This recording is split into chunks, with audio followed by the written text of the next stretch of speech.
मित्रांनो, पाहू शकता तूर आपली अशी पद्धतीने आहे. आणि फुटवे पहा तुम्ही, एकदम फुटवे दाखवतो मी तुम्हाला. झाडाला पाहू शकता, एकच नंबर फुटवे निघालेत झाडाला.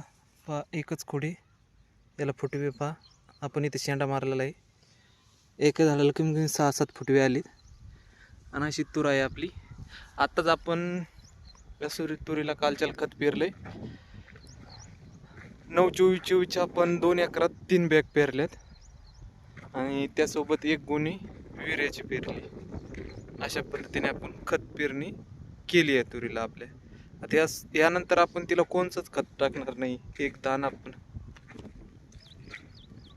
पाहू शकता. शेंडे खुडणी केल्यामुळे एकदम जबरदस्त फुटवे आहेत. आणि आता आपण ह्याची परत एकदा शेंडी खुडणी करणार आहेत. अजून 2 ते 3 दिवसात आपण परत एक शेंडी खुडणी करणार आहे. त्यानंतर आपण शेंडी खुडणी नाही करणार. 3 करतात, पण आपण 2च करणार आहे.